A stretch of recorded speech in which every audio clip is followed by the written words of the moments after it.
green, we sway with a beer in hand every day. From the tee to the hole, we're just trying to keep control. We're barely out of bounds, drinking and golfing around. A toast to the fairway we raise for the love of the game and the haze. A swing and a miss, oh what a sight. We laugh it off with delight. With each swig from the can, we're the best at this plan. We're barely out of bounds, drinking and golfing around. A toast to the fairway we raise for the love of the game and the haze. No matter the score, we're here for the fun, the sun, the laughs and the pun. So here's to good times and great friends we found in this game where we're barely out of bounds. So grab your clubs and enjoy your brew. We're here to make memories come true in the world of golf and beer. We're barely out of bounds. Cheers.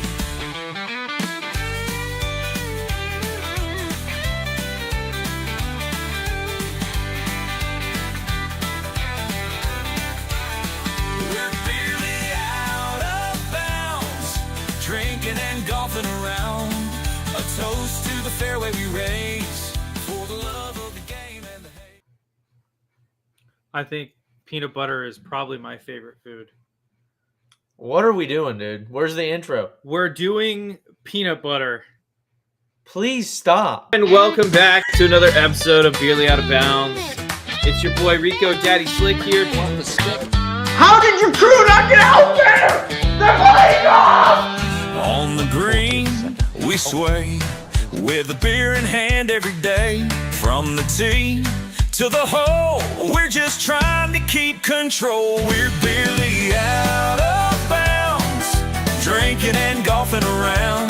A toast to the fairway we raise for the love of the game and the haze. For the love of the game and the haze. I don't know if about it this loud. I don't know.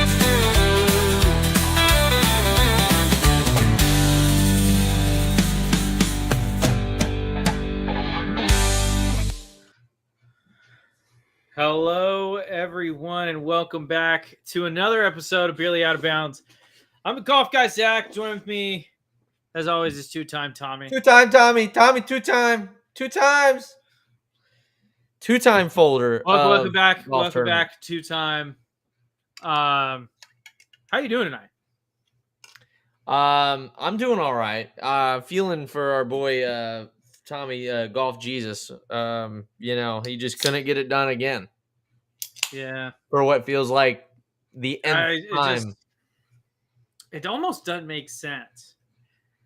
You know? Not even a little bit. Not even a little bit, especially for a guy that talented, guy that hit the ball like that.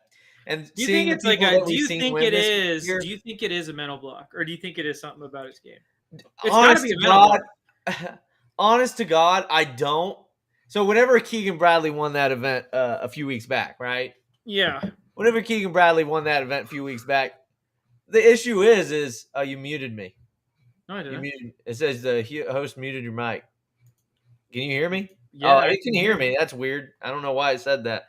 Anyway, the point I'm trying a while ago during the intro, but it maybe just didn't go away. But the thing is like everybody remembers that putt that he hit to miss to lose to Keegan. That very clearly hit something. I think it might be blasphemy. I think enough people are calling him Golf Jesus that Jesus is like, nope. He's not getting it. You know what I mean? yeah. It's got to be divine intervention. That's the only thing that makes sense. It's got to be. Well, what's your take on the matter? I don't know. my take's pretty simple. Let's hear it. I'm ready for the simplicity of this take that's about to be had. My take's pretty simple. I'm a YouTube golfer. Tommy Fleetwood's a You're YouTube golfer. golfer. Tommy Fleetwood's a YouTube golfer. Yeah, We both that's never won. crazy. That's crazy. I hate it. Can I just say that? The left hand No, thing? think about it. Think about it. Has Tommy Fleetwood won since he started his YouTube channel?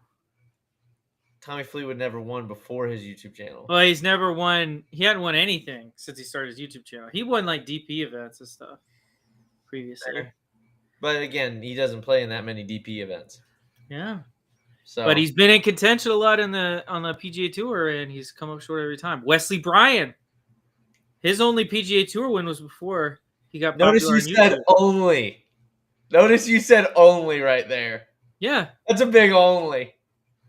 Wesley Oh, Bryan. no. Wait. I'm making the point that he hasn't won since he's been on YouTube.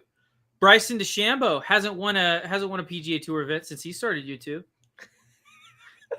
There's just a lot of other factors. Phil Mickelson hasn't won There's a lot of other factors. hasn't won a PGA Tour event since he started YouTube. You're high, dude. You're high. Name a YouTube golfer that has won. I know what you're since doing. they've had a I'm YouTube asking channel. you nicely to stop. I'm not doing anything. I'm being serious. This is my actual take. YouTube golfers don't win on tour. That's your take. That's Yep. a take. That is a take. Hey, they're entertaining. entertaining though. I actually like Tommy Fleetwood's channel. I haven't even watched it. I saw the preview or whatever to his left hand, like shoot 72 left-handed or whatever. I just think it's so dumb. I saw the preview. For many of you out there watching, maybe you saw it too. I asked you to go and watch it. It was He did a good cringe. worst ball. It was a bit cringe, He did a worst ball one. as the kids say. Bit cringe. Zane, So you can't claim to be one of the kids. You're 30. I know. That's why I'm saying, as the kids say. Yeah, it's cringy when you say it. Me I'm not still in my included. 20s. I can say, skibbity toilet Riz. That's why I said. What are we drinking tonight? That's why I said cringe, as the kids say, buddy. What are we drinking tonight, bud? I am drinking Keystone Light. You know, the key. Are you serious? to happiness. Zane, are you doing okay? I'm depressed. I can tell, dude. That was my depression beer in college. Mm-hmm. Takes the edge off. And puts the edge on, if you know what I'm saying. I'm pumped. I'm feeling good tonight. We're going to have a great episode, and we're kicking off with the number 2 green bottle beer, Stella Artois. Behind Heineken, right? It's behind Heineken. Behind Heineken. Which surprised me because I thought I liked Stella more than Heineken until I tasted them side by side. You were lying to yourself like you typically do. You know, whenever you try to tell yourself, hey, I can beat Zane, you know, I can hit the ball 340. Like, whenever you say to yourself, Zane, you've seen me hit the ball 340. What are you talking about? 340? No. On the sim at sea level. Zane. Boy. 340? I didn't 340. see. Yes, see you 340. did. You're Come high. on. You're high, dude. Zane. You are high. You're What was high as a the kite. longest one you saw then? You're as high as Rory What was the McIlroy's high longest one fade. you saw then? What? What was the longest one you saw? When we went to- 333. I think I specifically remember 333 up there. That wasn't my longest. It was, though. My longest carried 315. No, it didn't. Yes, it did. I hit 175 club. Or no, 175 133 ball. is the furthest I remember total. Oh my goodness. I hit 175 ball, it carried You 315. can believe what you want, okay? This is America. This is America. You can believe what you want, Zach. It's just not going to make it so. All right. It's just not going to make it so. Anyway, so let's get into some news, shall we? Some news. What? By the way, how did you do in DraftKings? Let's go ahead and do that real quick. Not well. If you had an okay showing, you did better than me. Really? Well, let's look at the place. What did you place? Let's see. My contacts recent. Let's just say points. I don't want to say where I placed. 433. Yeah, you got me. Woo! Zach's doing a shot. Woo! What should I do a shot of? I don't know. Oh man, I'm out of my. Or whatever you like. I don't want to. You don't take shots at McAllen. McGannon. What are you talking about? McGannon, Mix and Max and Zane, Flippity you're embarrassing Jacks. yourself. Please stop. No, I'm not embarrassing myself. I just don't know a lot about bourbon or Scotch. You are triggering the shit out of me. I'm trying to. A Good to know it's working. A Macallan. A I don't know a lot Macallan? about bourbon. All I know is it's from that song that I really like. It's one bourbon, one Scotch, and one beer. I'll drink the beer. I don't have. You can drink the bourbon and Scotch. I'll drink the beer. I'll do all three. 'Cause I'm a man. Yeah. I'm a You're man. something. You're something. I'm 40. Zane, anyway, let's go ahead and get into the first news while I Yeah, I'll liquor up a shot of. You're slow. You're just slow. So here we go. So let's go ahead and talk real quick. I'm gonna bring this up here. I mean, this was Zach, as predictable as could be.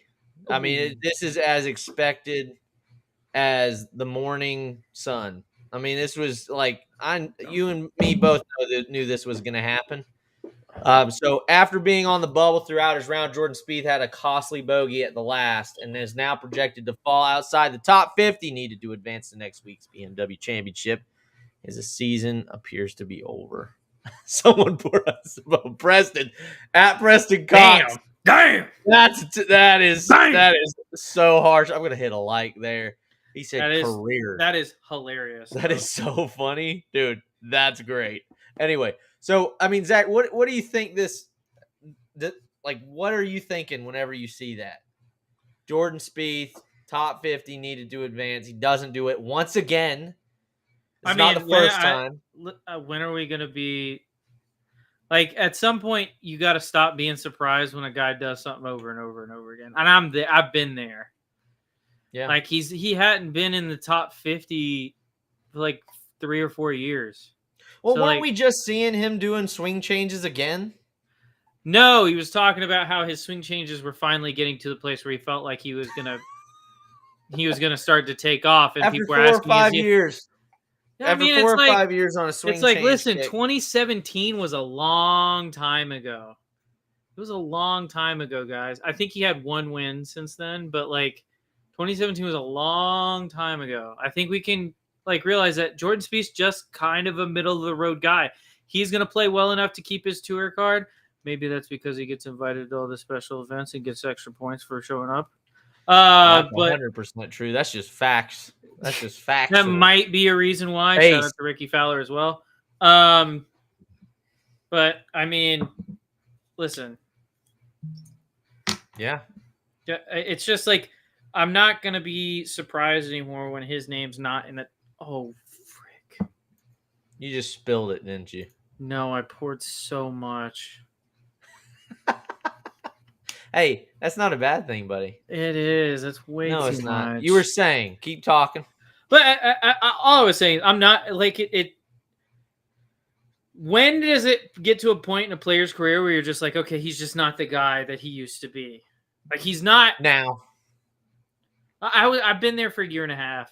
Yeah, honestly. Well, it's definitely since the Ryder Cup last time. I was. See, here's the thing: you can't say the same thing about Justin Thomas because 2 years ago he won the PGA. Yeah. So it's like he's still he has it, right? Like he's not that far removed from a big win. Jordan Spieth, It has been years. When was his last win? When was his last win? Yeah. I don't know. Wasn't it last year? Didn't he win last year? I thought he won maybe 2 years ago at like the Valero or something. When was Jordan Spieth's last win? You can just literally Google this kind of stuff, Zach.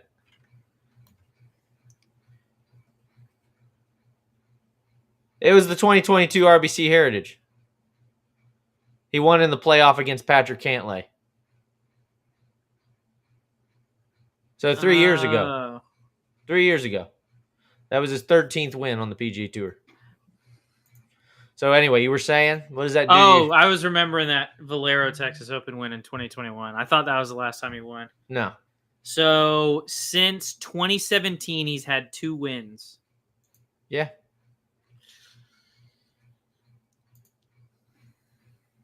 I mean, at least he got a jacket out of one of them, you know? It is crazy to go back and look at his early career from like 2015 to 2017 is crazy. Yeah. It is pretty Masters, wild. US Open, John Deere, Tour Championship, Yeah. Tournament of Champions, AT&T, Pebble Beach, Travelers, the Open, Yeah. and then a 4-year gap, and he wins at the Valero, and then the following year at the RBC. But I mean, he's just gonna be a guy that kind of hangs around. I mean, like in my eyes, some people are gonna get mad at this comparison, but it's okay. In my eyes, he's turned into like the late 30s version of Matt Kuchar. So he's just kind of there. He shows up and balls out like once a year, maybe twice. I don't think it's a good comparison. But What would be the better comparison? better comparison to him Mm-hmm. or to Wait. Let me think about a guy that had a lot of success. No, he's Martin Keimer. That's who he is. That's a better comparison. Martin Keimer came out so hot, and now, like you say, I was thinking more like David Duvall. I was thinking more like David Duvall. No, David Duvall like died. It's different. David Duvall like died. It's like different. maybe That should be a T-shirt. David Duvall like died. Maybe I'm misremembering his career. No, I'm not. Okay. So this is his career. Dude, he had a David 4-year Duvall like died. That is the best quote ever, dude. I love that. He had a 4-year career David from 97 to 2001, and he never won again. Yeah. That's special. It is special. It is super special. David Duvall. That's special, dude. He died. Oh, that's hilarious. So it is different. Like David Duvall was like pretty good for like 4 years, and then just so great. disappeared off the face of the planet. He David won the Duvall Open like Championship in 2001. Said, I'm a head out." It's like an AK situation. I get that. Just the funniest way of putting it.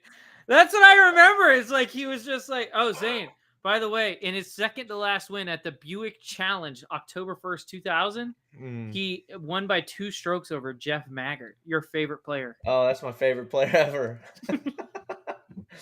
We'll save that story for another day. But that's how kind of what I remember is like, oh, David Duvall, like he played really well and then just stopped existing. Yeah.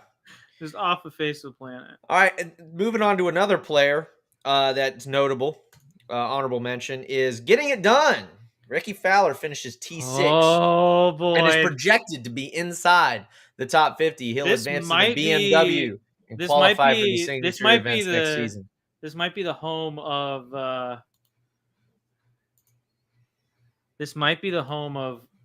one of the biggest disagreements me and Zane have ever had on golf.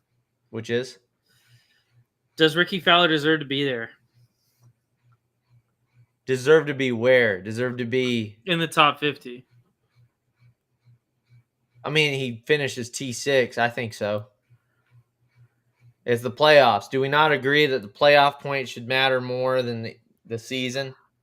I'm just going to pull up your favorite person, Lou Stagner. While I'm a big fan of Ricky Fowler, I'm not a big fan of him getting into the top 50 by being gifted a bunch of sponsor invites, including several to no-cut events with big points. That's true. It doesn't feel right. Well, they should do, and then we talked about this at the time, didn't we? How sponsors exemptions shouldn't exist for signature or no-cut events. 100%. Like Tiger Woods' event, even though it's an invite, it should be inviting the top 70 people. Yeah. Make it the player. Huh? Make it your version of the Players' Championship. Like, The top No, this just get in. just for fairness, Yeah. make it to where you can't do sponsors exemptions. Yeah. And if somebody drops out, it goes to the next person up. Yeah. And the same thing for if they drop out. Oh, dude, I have a story we got to share later. Anyway. Okay. But that made me post. Live has a more merit-based system than the PGA Tour. Changed my mind. Yes, you're wrong. And you said bad take. Zane, explain to me how I'm wrong. Are we gonna do this now? Do you want to do it later or right now? Oh, we'll do it now because we're talking about it. We're talking about Ricky. I guess we are talking about like a meritocracy. Yeah. So it's absolutely not It is. as meritocratic as PGA, and obviously, I think we both agree that the PGA is less meritocratic than we would like, right? Mm-hmm. But Live was actually structured by just handpicking the guys they wanted, Mm-hmm. placing them on teams, Yeah. and then having them duke it out. There was no like.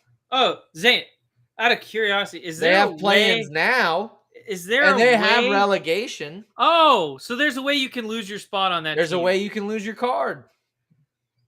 Okay, but is it really hard to lose your card if you're getting sponsors invites to no cut big point events?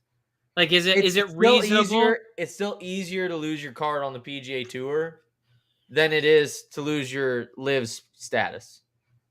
That's 100% true. You're playing against less people in Live. Okay. The dropout significantly less. Like they Dep- have I more think it players depends. relegate. So I am going to challenge you on this. I think it is easier to lose your Live status as a big name player than it is to lose your PGA Tour status as a big name player. Even that's half and half. Even that's half and half. I mean, you have team captains literally about to lose their Live spot. Did lose their Live spot. Oh, they ended up losing them? Well, Bubba did? Bubba got relegated, I think. Yeah. Well, let me look at the final points here.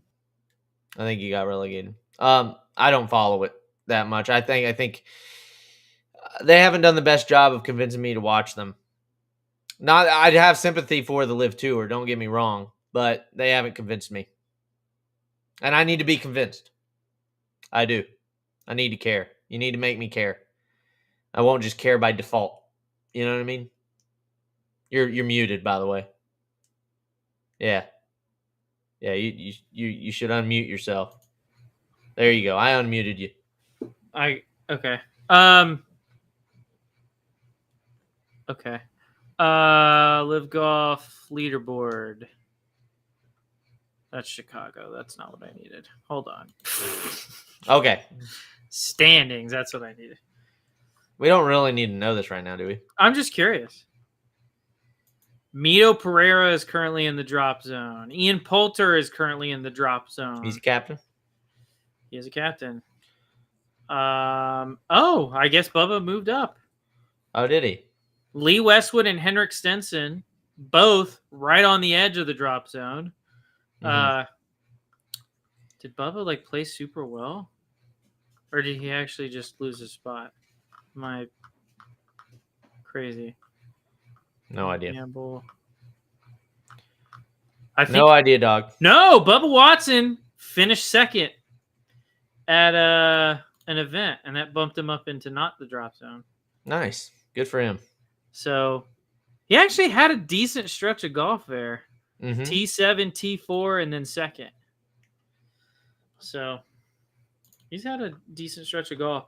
But Mito Pereira, Henrik Stenson, Lee Westwood, Brendan Steele, Kevin Na, Okay. Anthony Kim's going down for sure. We get it.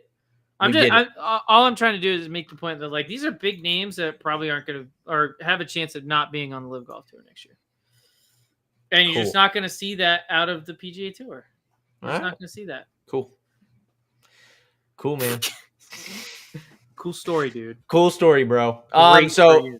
Love nuclear that. golf. So this is something we were.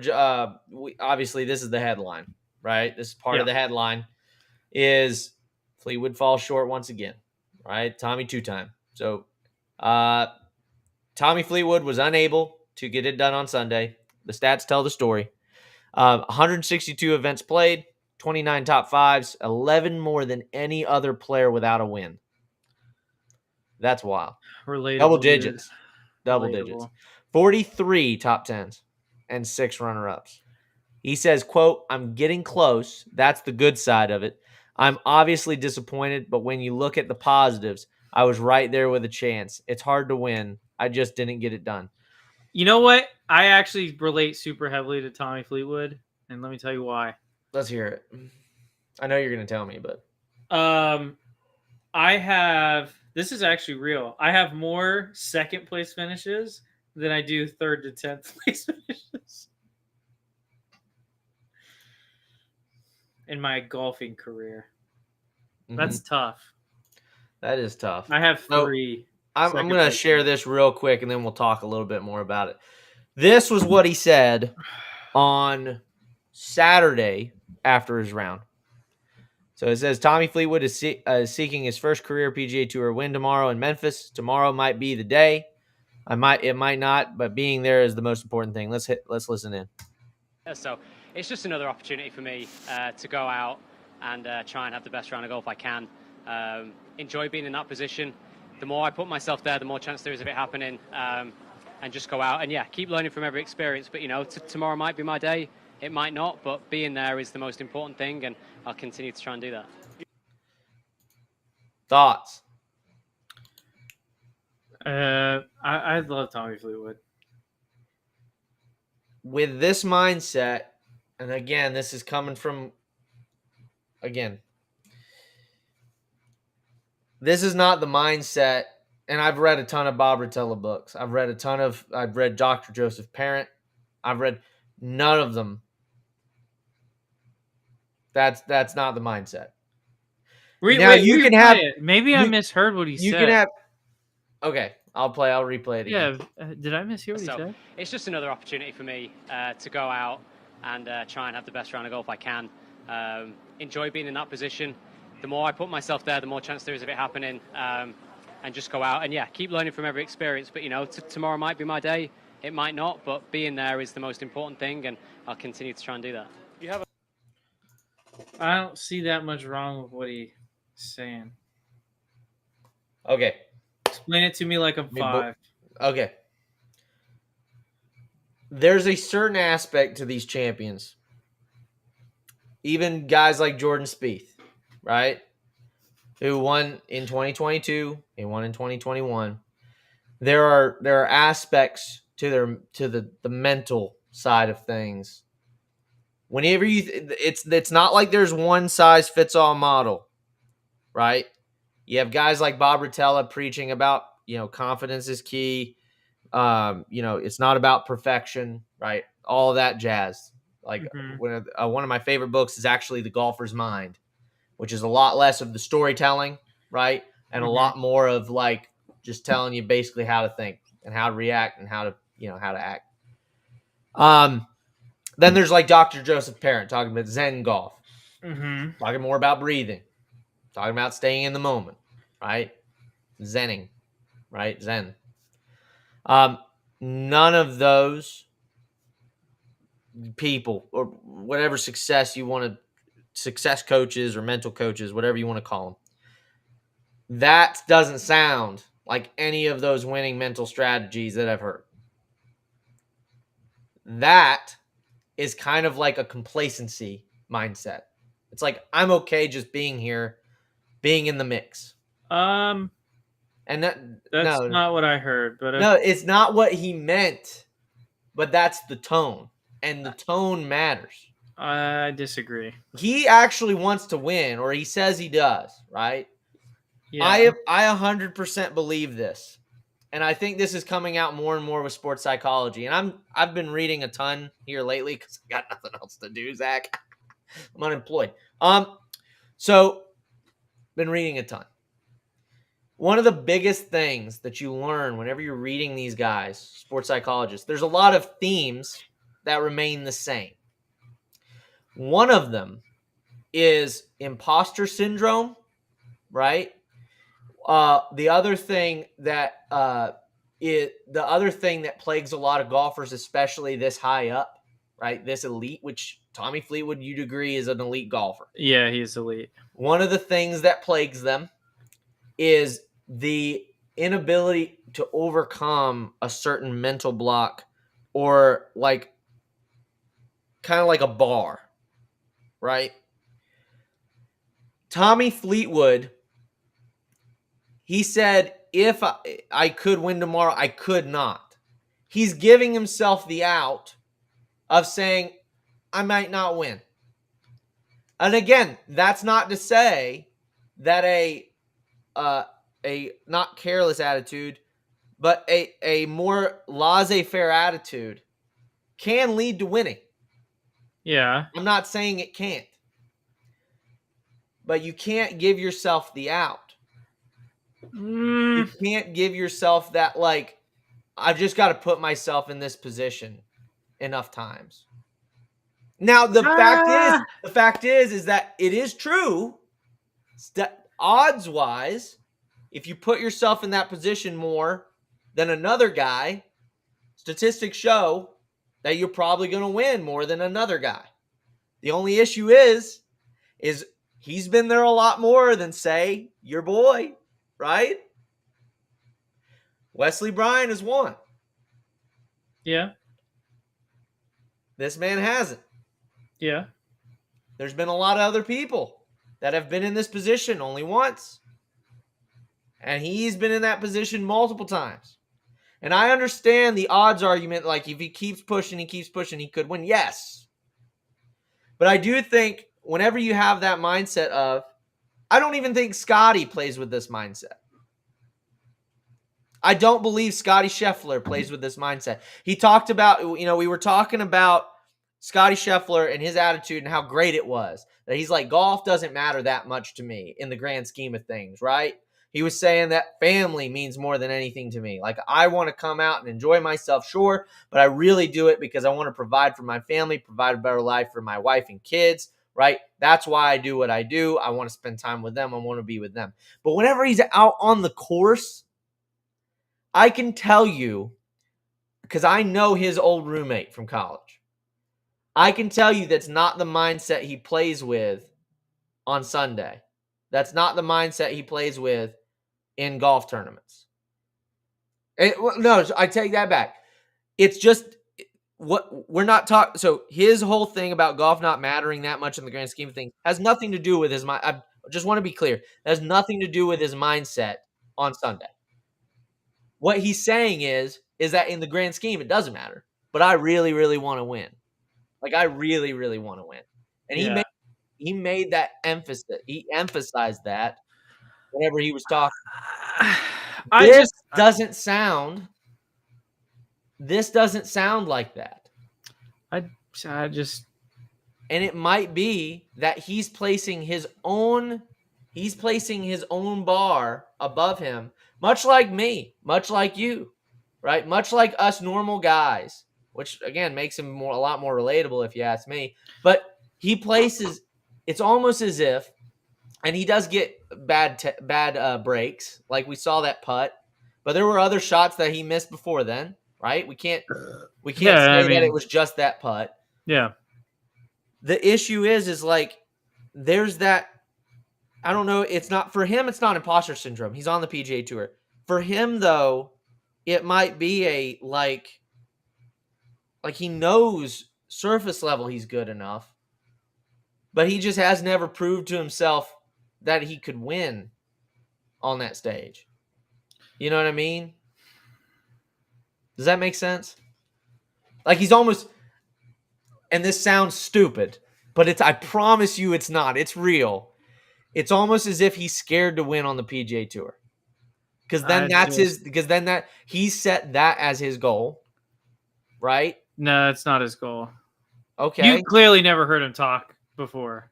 What? Okay, Zach, what is his goal? His goal is to be the number one player in the world and win multiple majors. Okay. That's so. When does he say that? I've got to see clips. Do you want me to pull up the Rick Shields podcast? Because that's not what this. That's okay. That's a stated goal. This is not. Does that sound like this guy to go out and try and have the best round of golf I can. Enjoy being in that position. The more I put myself there, the more chance there is of it happening. And just go out and keep learning from every experience. But what was the question asked, man? It might not. That sounds like What was the question asked? Hold on. No, Zane. What was the question asked? I don't know. What question was asked to him? I don't know. Okay, well then we can't make a comment because it entirely encapsulates his answer. If the question asked was, Tommy, you've been in this situation multiple times, haven't got it done. Do you feel like you're going to get it done this week? Then his answer makes perfect sense. All I'm saying is if that goal of that man is to win multiple majors, win multiple times on tour, and become the number one player in the world, that's not the answer of the guy that's seeking that. Depends on the question. No, it's not. Oh, it doesn't? So the question. I mean, it does depend. Obviously, context matters. I'm not gonna. I'm not gonna lie and say context doesn't matter. But I'm saying that. Okay, all things being equal, does that sound like the winning mindset to you? I mean, it's the answer to an interview question. I've heard him talk about his goals. I've heard him talk about how he knows when he's at his best. He believes when he's at his best, he's the best player on the planet. That's him. I would agree with him. When he's at his best, he's the best player on the planet, and he says that. I'm saying he caps himself off. That's why he's not the best player on the planet on Sundays leading. He's scared to win. I fundamentally disagree with you, but that's fine. He's scared to win on the PGA Tour. He's won at high level multiple times. I agree with you. I'm just saying, maybe, again, it's weird. It sounds stupid. I already said it was going to sound stupid, but it's really not. People place those weird things on themselves all the time. In fact, Joe Rogan just had a guy on his podcast. He's a mental performance coach for UFC guys. Probably does more sports, but they were talking about UFC particularly. And they were talking about one specific guy he helped win this past week, I guess. And the guy, he had a loss, right? Mm-hmm. And the guy had to train him up because the guy, he had always told himself, I'm unbeatable. I'm unbeatable. I'm unbeatable. And then he got beat. Yeah. What do you think that does to your mindset? Screws with it? Screws with it a little bit. And then he lost again. And so he sought out this mental performance coach. They had to get in, and the guys was saying, like, we had to get in and we had to, ask him a ton of questions and find the basis, find the roots of a lot of those assumptions. Mm-hmm. And sometimes the feeling is fear, is what they were saying. It's like afraid. It's afraid of what might happen. It's afraid of like where things might go if this happens. It's a projection of your life in the wrong direction. Bob Rotella talks a lot about it too. He talks about envisioning that future self, right? Does Tommy Fleetwood actually envision that for himself? Or is it something where it's just stated goal, but it's not envisioned? It's not fleshed out. Bob Rotella talks about working with LeBron James, right? Whenever he was with the Cavs. Yeah. I think actually it might have been when he first went to Miami and lost to Dallas. Anyway, early on, LeBron James went with Bob Rotella and he said, Doc, he said, I don't really know what we're doing here. But I'm willing to give this a shot. And Bob Rotella said something along the lines of like, okay, well, what do you want? Like, what are your goals? He goes, well, I want to be the number one player in the world. I want to be the best player ever that played the game of basketball. Mm-hmm. Bob Rotella said, okay, it's a good goal. He said, so given your game right now, the where it's at, he said to LeBron, he said, what would it take to take you to that next level? And LeBron thought for a second. And what do you think his answer was, Zach? This is young LeBron. Young LeBron. What do you think his answer was? I need to make my free throws. He needs to make 3-pointers. Couldn't make 3-pointers early on in his career. Yeah. Very low success rate at 3-pointers. He couldn't shoot free throws and he couldn't shoot threes either. So he said, I got to get my jump shot. He's like, I've got to shoot three. I've got to be able to shoot 3-pointers. And Bob Rotella said, okay, it's a good goal. He's like, what's it going to take? What would it take you, LeBron James, to become the best 3-point shooter at small forward, to be the best player ever? Like what kind of work would it take you to put in? And he said, well, I probably need to work on my jump shot and get my jump shot figured out. He goes, okay. Like, then you want to get a jump shot coach. Which again, we know who that is now, Ray Allen, right? Uh-huh. Work on his jump shot. And then he said, okay, how many hours? How many hours would it take? LeBron's thinking, he goes, probably take about, well, no, he said, how many shots would it take? He said, probably, if I did 200 shots at the end of every practice, I'm pretty sure from different positions, I'm pretty sure I could, that would do it. So they created this plan, and Bob Rotella, I mean, this is the genius of Bob Rotella, is he just asked questions. And LeBron did the work in fleshing out that idea of the best basketball player, what it would take to become the best basketball player for himself. And that's what you ultimately saw. And I'm not saying, again, I am by no means saying LeBron James is the best basketball player. Sounds like that's what you're saying. I'm saying LeBron is not LeBron is. that was a Freudian slip. Yeah, but I'm saying LeBron is the best. I'm saying I actually do believe Michael Jordan's the best basketball player of all time. I think that's crazy, but okay. 6 rings. It's a team game. It is a team game, but it's much less a team game than football. That's true. It's still a team game. I agree. They won 6 times.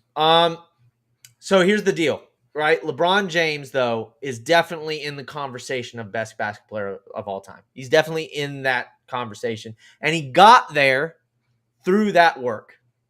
I would argue that if it hadn't have been for becoming a better three-point shooter, he wouldn't have even been close. No, I agree. So, yeah, I mean, this is one of those things that you would have been the best slasher. Yeah, he probably would have been the best slasher of all time. Still in the argument for that, obviously. I think he probably is. I think he is too. Speed, just like speed and like physicality. Nobody can stop him downhill. Yeah.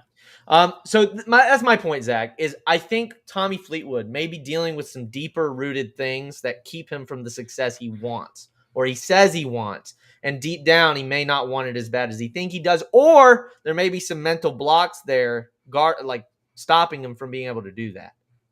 That's all I'm saying. Maybe. And that's what I'm just a guy, but that's what I pick up on in that answer. And again, You're right. Context does matter. There are ways that question could have been asked that make that a lot less likely to be the case. But again, I don't hear I don't hear urgency. I don't hear perseverance.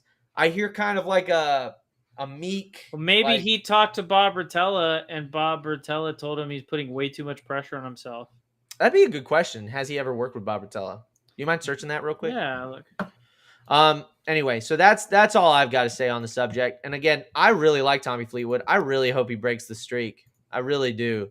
I hope he does win on tour. I'd love nothing more than to see Tommy Fleetwood win. Except when it comes to a U.S. Open, because that's for Americans only. Yes, he has worked with Bob Rotella. When? Watch it be right before he won the DP World Tour event. He's won several DP World Tour events. Well, he doesn't have a single mental coach. He's enlisted the help of sports psychologist Bob Rotella. Has also worked with performance psychologist Tom Young. Additionally, his wife Claire Fleetwood plays a significant role in his mental game. Okay, I don't know. That could be the case. I don't know. Anyway, but we did see Jay. So in other news, let's go ahead and move on because I feel like we're beating a dead horse now. So in other news, real quick. Oh, he currently still works with him. He does work with Bob Rotella. Yes. Okay, good. Well, I hope Tommy Fleetwood works with Bob Rotella, a sports psychologist, to improve his mental game. Rotella is often referred to him as Dr. Bob. He's known for helping golfers enhance their focus. Anyway. Well, I hope it helps him. Can you please not do that on the pod? Thank you. It's a beer podcast, dude. There's going to be burps. No, there's not. You can hold it in. So now we're going into the winners. So we got Justin Rose and JJ Spawn headed to a sudden death playoff at the FedEx St. Jude Championship in Memphis. Tommy Fleetwood comes up short once again. Then we've got this. Zach, what are your thoughts on this? So they had to cut a new hole location as Justin Rose and Spawn prepare for the 18th hole to play the 18th for the third time in the Wait, playoff. what? Yep. What did you think of this location change? So they put a new hole for the playoff? Yep. I don't like that at all. I actually hate that. Yeah. I didn't I like think it that's either. horrible. I didn't like it either. I think that's disrespectful to the game of golf that I love, that I live for, that I die for. Yeah, I think so too. That's horrible. I thought it was pretty bad. Why?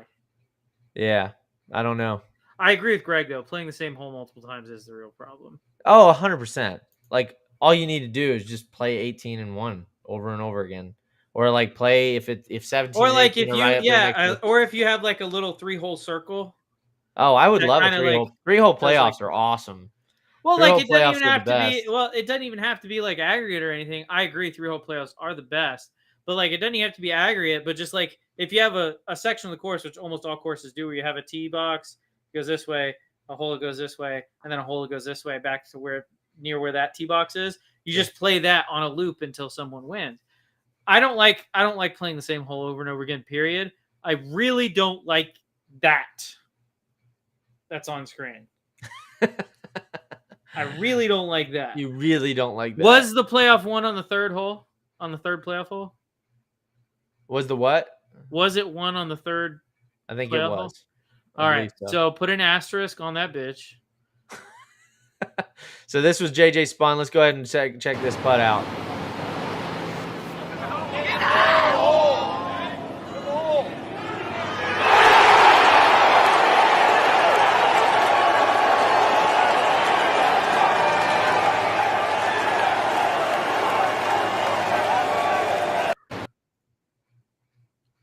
Good putt. He can roll the ball. That was a really good. Roll the rock. He can definitely roll the rock, dude. That dude, he is definitely. I tell you what, flat stick dance. I tell you what, Lab ought to give him like a big raise because I have noticed so many more Lab putters after that U.S. Open win. It's stupid. I was noticing them everywhere before. It's so stupid. That so many people. How many Lab putters has Luke Moore tried out? I don't know, actually. I don't know if he's tried out one. I would be shocked if he hadn't. No, Jason's using one. Which one is it? Do you have the big one, the DF3? I don't know. It's like a weird looking one. It may not be an actual lab, but it is lie angle balanced. Does it look like this? It looks like a spaceship. It doesn't look like a normal lab putter. So it might not be a lab, but it's a lab. It's a lie angle balanced putter. Is it I know TaylorMade has one. Might be Axis 1. That might be what it is. Axis 1? I've never even heard of it. Axis 1 is a lie angle balanced putter. Yeah. Oh, is it the one that Justin Rose is using? Maybe, yeah. Yeah. Yeah, maybe. Saw an ad for that. Yeah. Yeah, they're all over. Dude, it makes it easier to make putts. Yeah. And this is the W that was secured by Justin Rose on the final playoff hole. Here we go.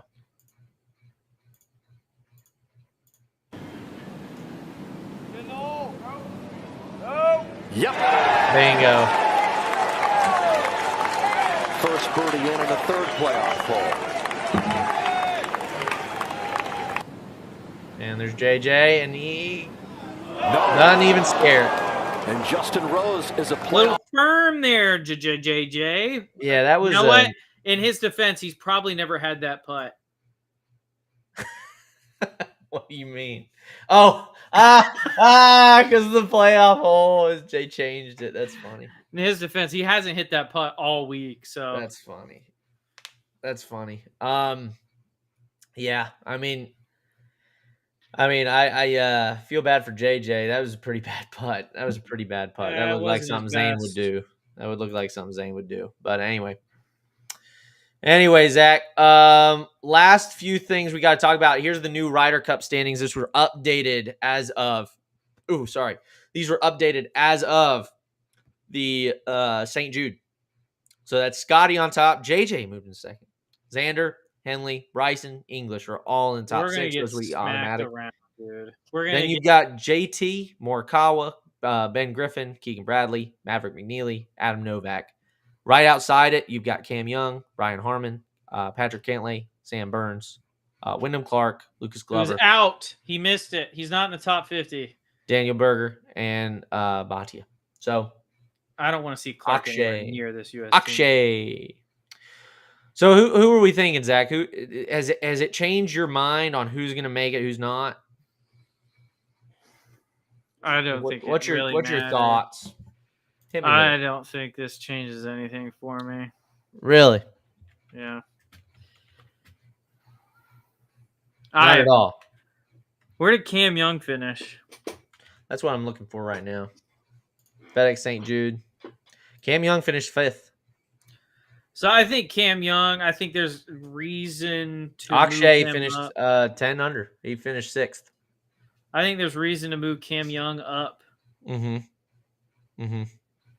I don't think it, honestly, with the years that Novak, McNeely, and Griffin have had, I don't see, like... Yeah, Novak and Ben are playing too good to keep him out. They finished 6th and 9th. Yeah, I mean, Maverick, you could see him dropping, although I don't want to, just because he's just kind of around all the time. Sure. He hadn't won this year, has he? Who? Mav. He won last year. He won the RSM last year. That's right.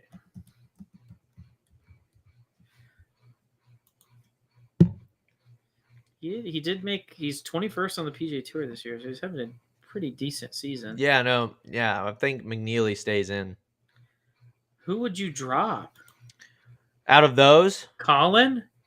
maybe.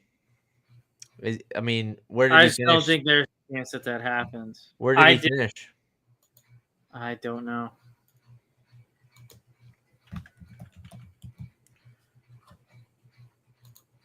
He finished T22. It's pretty bad. Not great. Where did Mav finish this past week?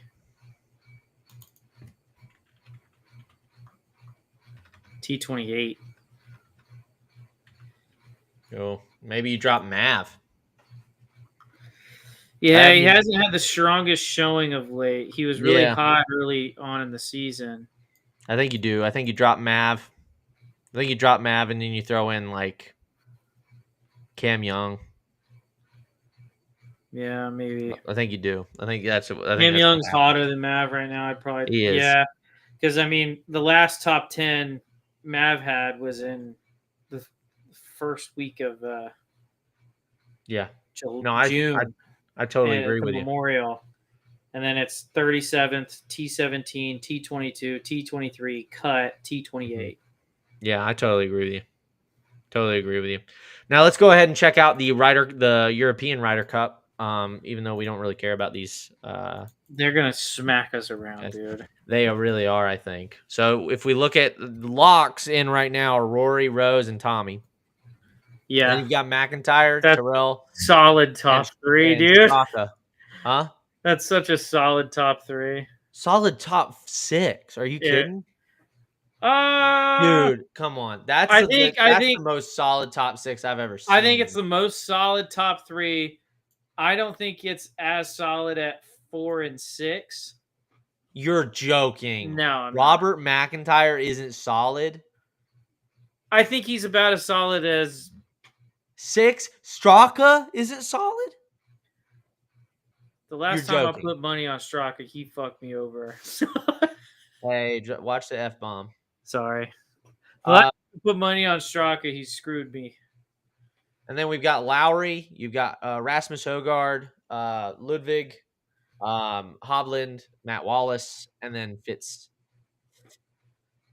Matt Fitzpatrick. Matty Fitzpatrick is number 12. Do you have? What do you see in here? Do you see any guys here you'd want to substitute in? I'm thinking of this name right here. Maybe Rye. Maybe Rye. Maybe Dietrich. Maybe Dietrich. John guys- Rahm. These guys I don't think have a chance. John Rahm. I mean, it'd be Rahm's hard. not on there. He's at 22 on the list. Oh, on your list that you're looking at? On the RyderCup.com, yeah. Yeah. I don't think. Maybe they let him in. If they don't let Rom in, they're selling. Even though I think they'd win regardless, I don't think they lose. I don't think they can lose if they add Rom to that roster. That's facts. I actually agree with you there. Yeah. I literally don't. Who would you drop out for Rom? Because it's 12 guys, right? Who would you drop out? Yeah. Probably Matt Wallace. Really, Wallace? You drop out? Yeah, either Wallace or Rasmus Hogard. And the reason I say that is whether you pick Rasmus or his brother in fantasy and any kind of betting, you pick the wrong one. So that was. I saw that tweet the other day. It was so funny. I was like, that's so true. You pick Rasmus, Nikolai has an insane week. You pick Nikolai Rasmus as well. Sounds about right. But probably Matt Wallace. I also don't hate. People might not like. I don't hate dropping Aubert. What? Dude, I'd sooner drop Wallace and Fitzpatrick. Fitzpatrick also is on that hot seat. Am I not remembering his season the same way? Yeah, dude. Aubert, he finished 9th. This past week? You're not dropping him. That'd be insane. You'd be stupid. You'd be stupid to drop Ludwig. Let me look at his results. You'd be stupid. That's just not smart.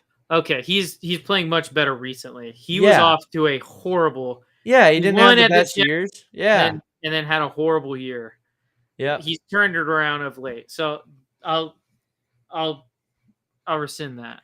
Oh, Straka! Look at Straka. Just in, Sepp Straka, 5th in FedEx Cup points, will not tee it up at this week's BMW Championship as he attends to a family matter at home. Sepp still plans on playing in the Tour Championship, according to his manager. Well, that's good. I hope everything's okay with his family.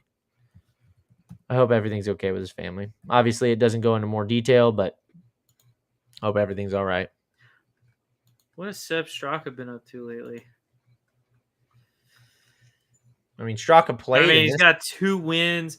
The problem with Straka is if he doesn't play well, he finished 17th. The problem with Straka is if he doesn't play well, he plays horrible. But he's relatively been playing pretty damn good. No, I know. But, it's either, a top 20 or, a cut. Okay. So, starting from the Truest, he won the Truest, cut at the PGA, 3rd at the Memorial, cut at the U.S. Open, T45 at the Travelers, 7th at the Genesis, T52 at the Open.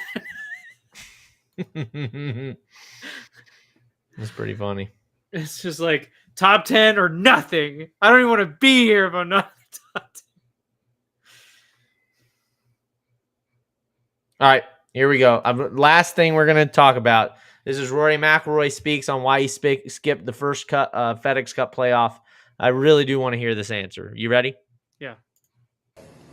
So I'm just curious if you think you're maybe the outlier. Guys aren't typically skipping $20 million tournaments.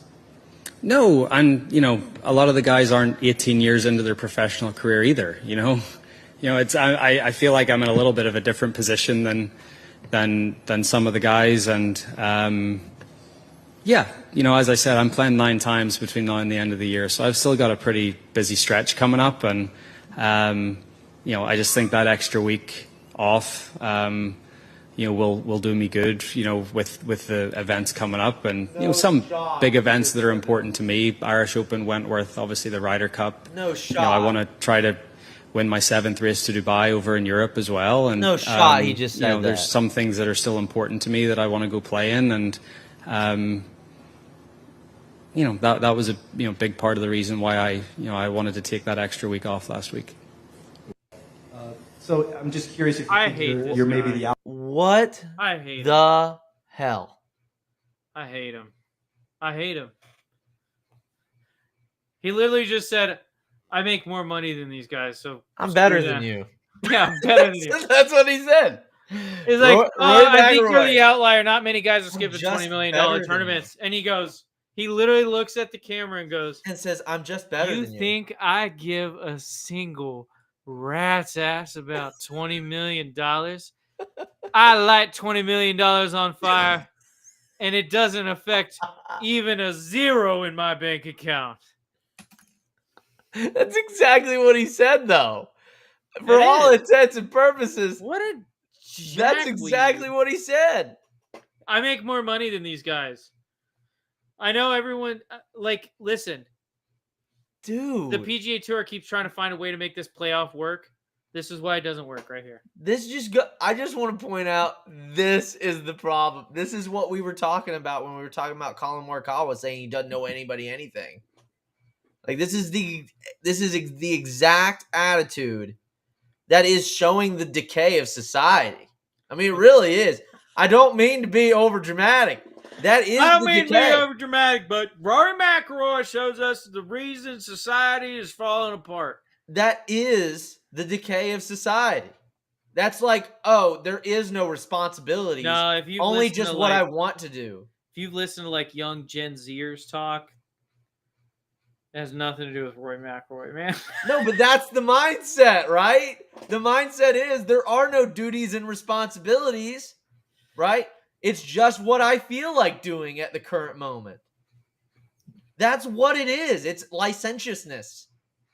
It's what this all boils down to. It's not duties or responsibilities. I think this goes to show PGA Tour, get rid of the playoff. It doesn't. The players don't care. Go back to the World Golf Championships. Go back to the FedEx Cup points at the end of the year. Yeah. Go back to just, you have a FedEx Cup. Or move the majors further apart to where they're not like a week and a half apart. Yeah. Make these players care about playing. Because they don't care about this playoff. They don't.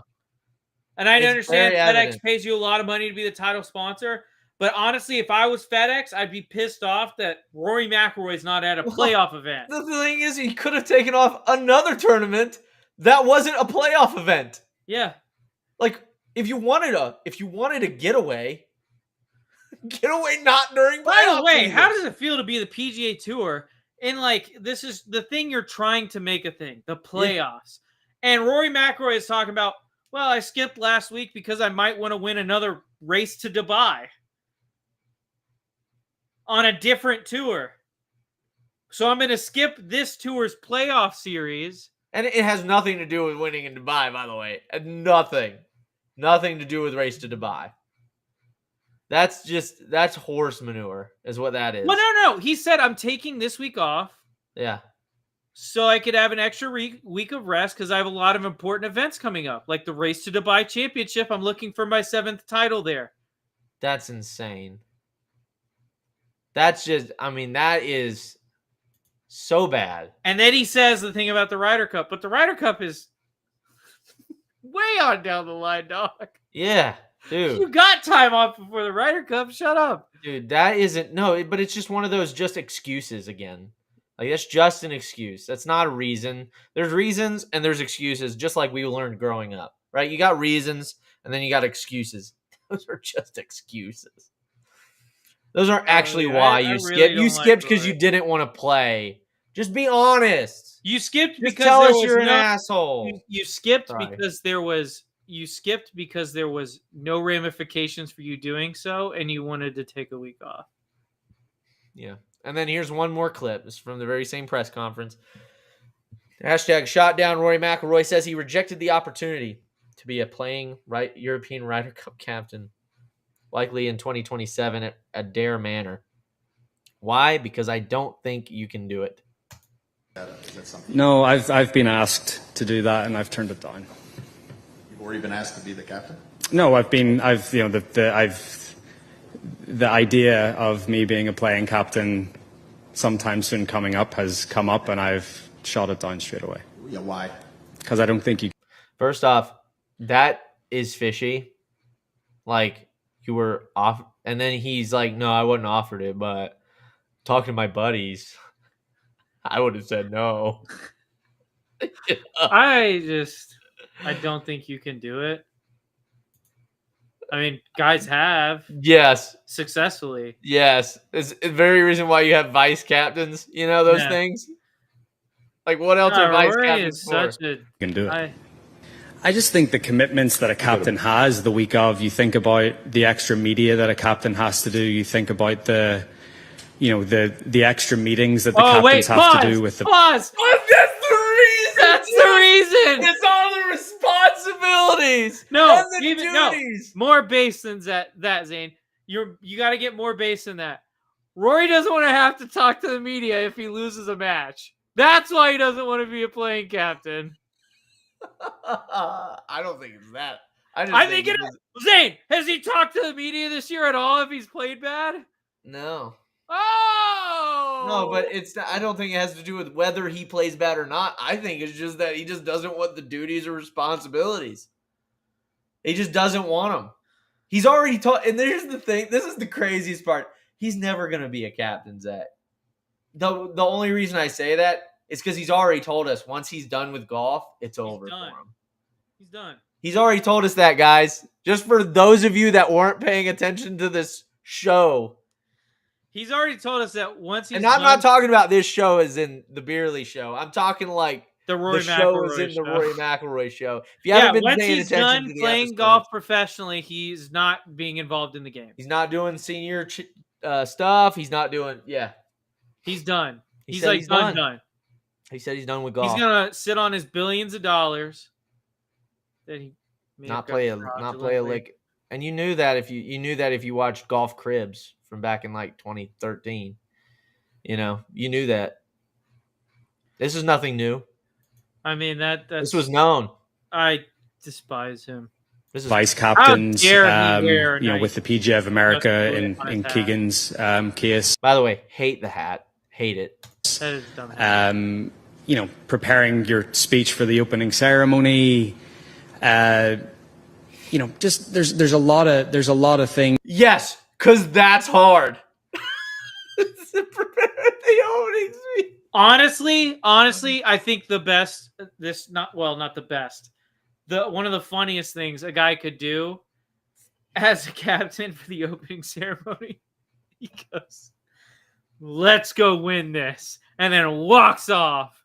Yeah, dude, it could literally be 5 seconds if you wanted it to be. Yeah, like it could. You be don't have to make it complicated. But here's the thing: Rory thinks of himself as an intellectual. Dude, he does though. He thinks of himself as an intellectual.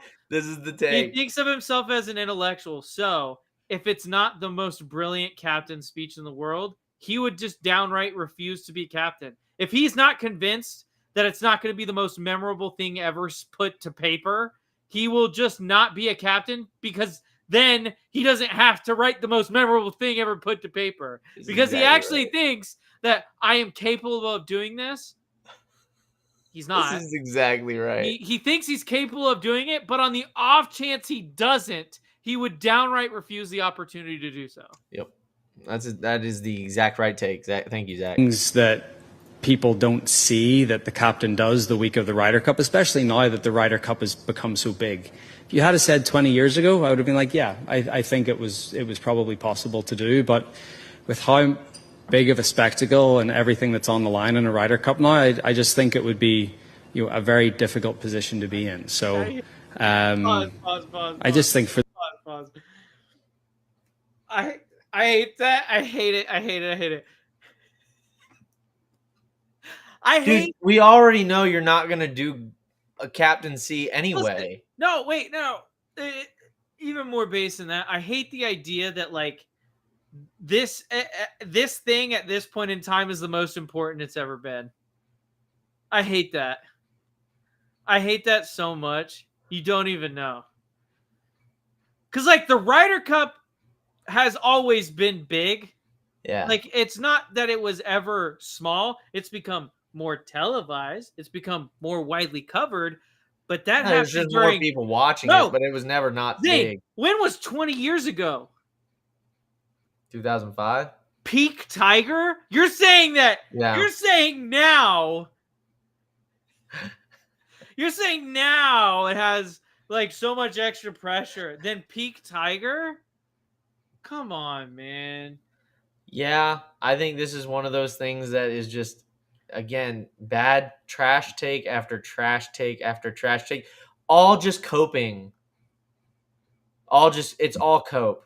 at this point. He's one of those people that says a lot without saying anything. That's exactly right. He could have literally just said, and this would be exactly how he actually feels.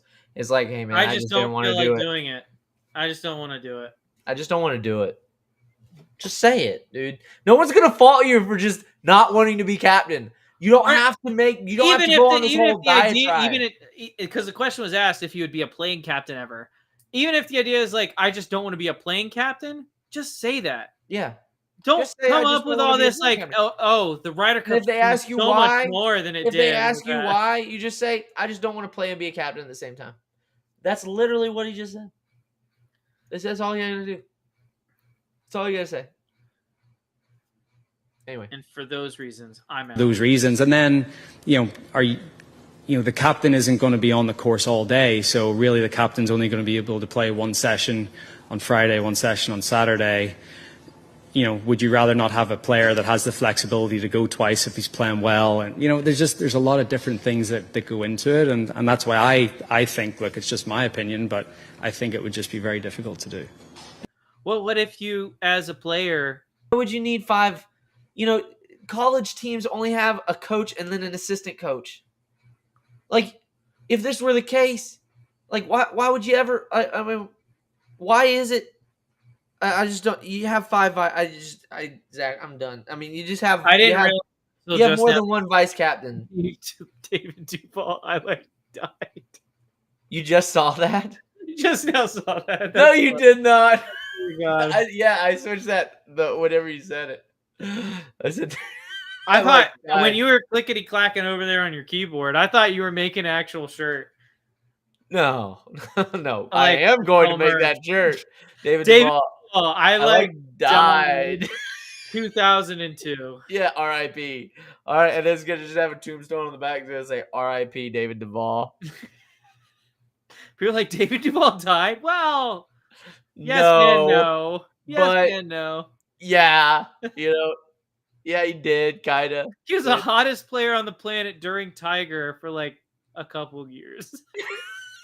Yeah, exactly. And then he just died. He just died. Oh, dude, that's great. That's so great.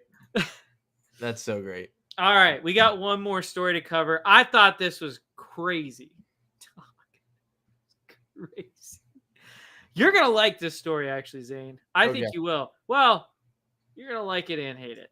Let's hear it. So we go to our good friend Monday Q on Twitter. I'm going to read this tweet in full because this is an insane story. A clerical error by the PGA Tour has led to something that I have never heard of. MJ Defoe is currently T4, but is not supposed to be in the field. And Rayhan Thomas, who sat on the range all day Thursday, was the first alternate before not getting in, should be in the field. A clerical error was made after Defoe failed to earn the points necessary through his medical exemption on the PGA Tour. His last start for his medical was a few weeks ago at the ISCO. Players are given a certain amount of starts to earn a certain amount of points to retain their card when coming back from injury. Yeah. When he wasn't able to keep his PGA Tour card through his medical, Defoe should have been taken out of the PGA Tour not exempt for a current PGA Tour event category on the KFT priority list. Corn Ferry Tour, just in case anyone's confused. Yeah, you're good. However, by mistake, he wasn't. Therefore, this week he has got a spot in the field based on being in that category. Had he been listed in the correct category, Defoe would have ended as the fourth alternate. Therefore, Rayhan Thomas, who I spoke with as he was driving back to Oklahoma, was left out of the field. He should have been in. And with just one more event left in the regular season, Thomas being 107th on points, the start was vital. His father had flown in from Dubai for the event, and Rayhan sat on the range the entire day and headed home after the last tee time had teed off and no one had withdrawn. The tour is working with Thomas to find a solution and will allow Defoe to finish the tournament because the arrow was on their end. That is an insane story, and apparently this happened on the LPGA earlier this year.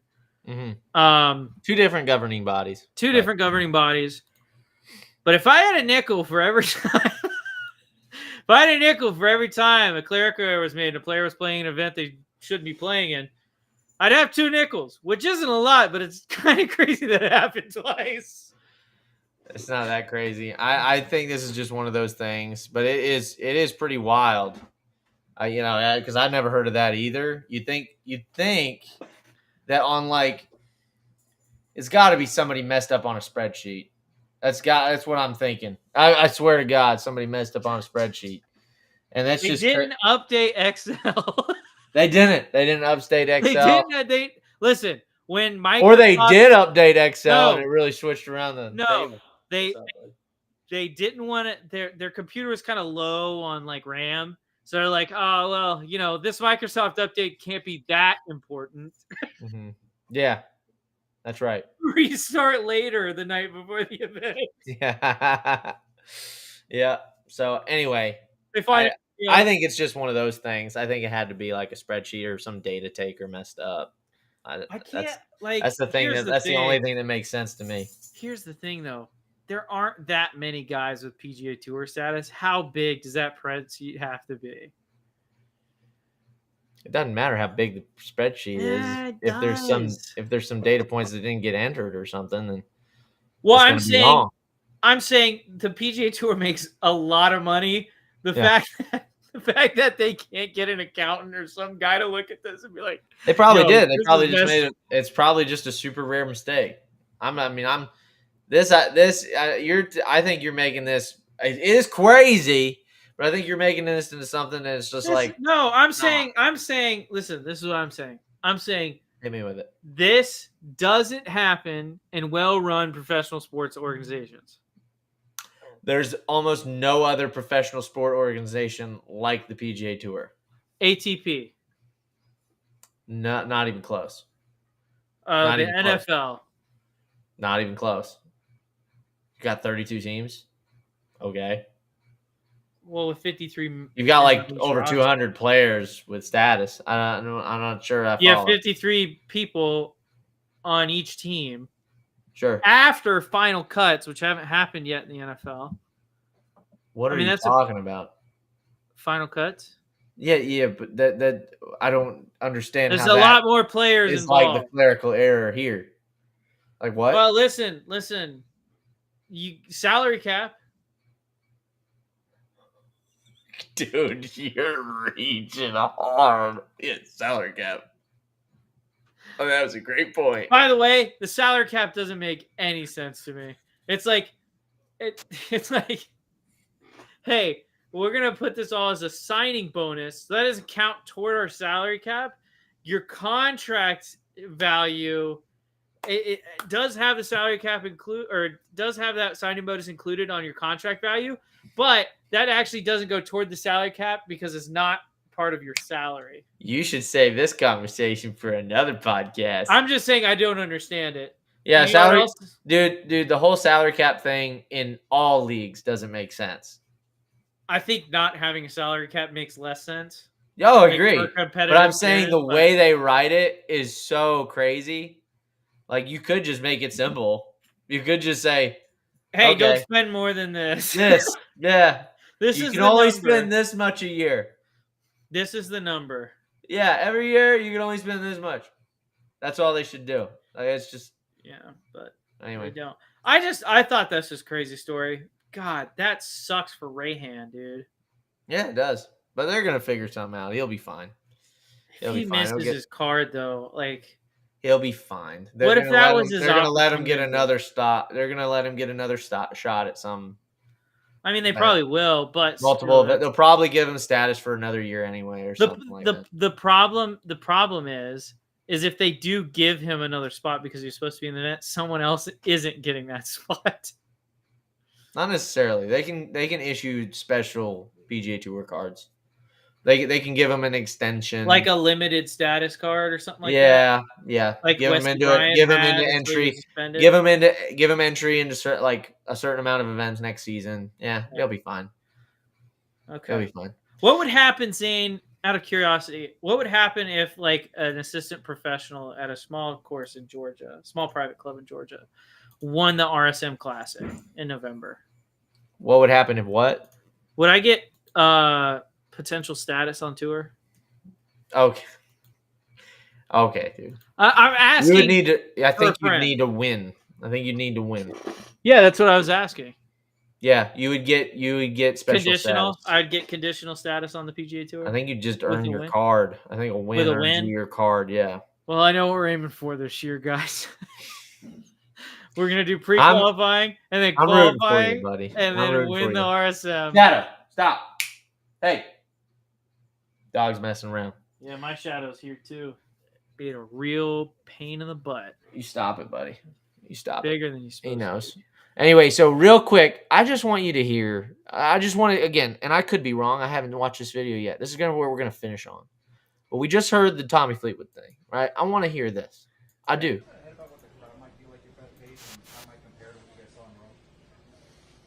I mean, I love answering all these questions about the Ryder Cup, guys, but we're at the I mean, this is ridiculous. We're at the BMW Championship. The Ryder Cup is over a month away. If you want to talk about this week, let's talk about this week. If not, I got practice to do. I'm getting ready for a golf tournament. It's a little bit different. Just saying. How? A little bit clearer objective. Like you can just see it. You can see the objective. Like you can see it. It's not like All I see is a player annoyed that they're asking about the Ryder Cup. When they're whatever, Zach. You think what you want, buddy. Man, All I right. Zane, you're like Roy McIlroy. You think you're smarter than you are. You think you have this special lens in which No, you I view don't. the world. And I'm just a guy. You're enlightened, and I get it, dude. No, I'm not saying that. I'm just a guy. You're just a chill guy. I'm just a guy, man. I'm just a dude. Alrighty. All right, we doing DraftKings again this week? Oh boy, I guess. All right, we're doing Drive the Green, 300,000 to first. Here we go. $5 entry. Okay, I have not made any of my picks yet, but we're doing it now. That is fine. We're doing it now. We're doing it now.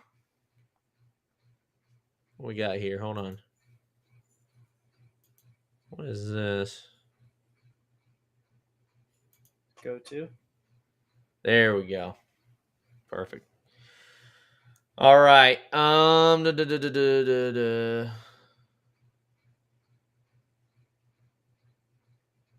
don't like any of these guys. Actually, I like him. Not as a person, but as a player. Not as a person, but as a player. Yeah. All right, hold on. All right, let's go ahead and pick. I'm gonna just pick a couple guys here. I don't want him. I'm gonna get my boy. I think that'd be stupid just to spend that much money on him. Be so dumb. Lean with it, rock with it. Lean with it, rock with it. I think you got to go both of them, right? Yeah.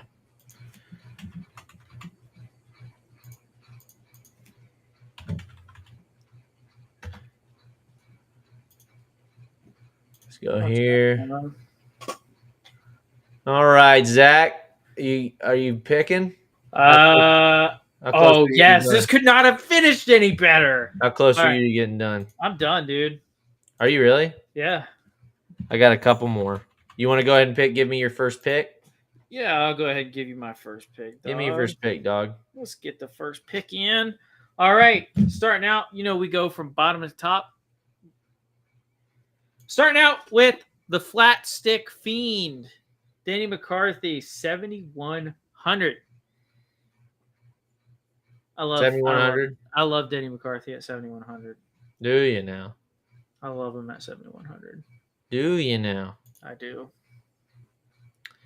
I'm gonna go ahead and pick Ryan Gerard. You heard it here first. Ryan Gerard. I'll tell you right now, my team has star power. You hit me with it. All right. I actually messed up. That wasn't my lowest player picked. My lowest player picked Brian Harmon. Really? 6,900 for Brian Harmon. That's pretty good. I thought this is a great value pick.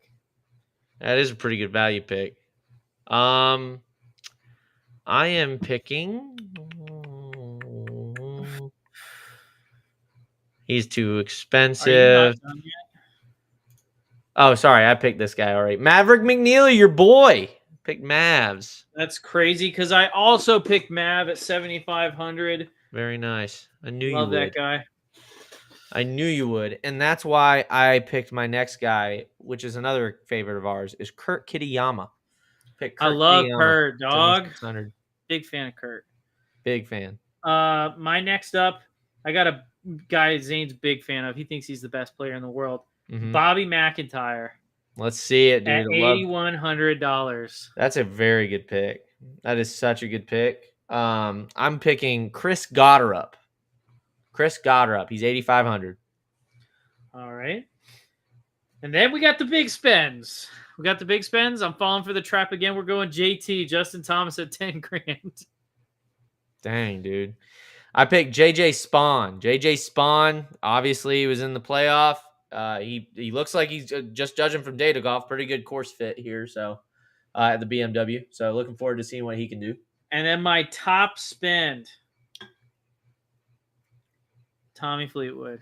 He gets it done this week. Nice. I picked Cam Young. Cam Young. I think he plays well under pressure. That's very clear from what he's done, especially this season. And I think obviously he's stated that he wants to impress Keegan Bradley in order to make it in. I think he does that this week. So Okay. that's what I see. All righty. All right. That is the picks. That is we're doing another shot on that one, right? Of course, dude. We always do shots. 2 shots on that one. So Everybody. looking forward to seeing how it plays out. And thank you guys so much for joining the Beerly Out of Bounds podcast. We really enjoy doing this with you guys. We hope you join in with us this week. Make sure you share the podcast with somebody, maybe somebody new, somebody who doesn't know who we are. We'd love to have them join us. We would. Hit the like, smash that like button, smash that subscribe button, and also ring that notification bell if you'd like to know whenever we're doing a new show. That is Wednesdays at 9:30 p.m. We'll see you next time. David Duvall.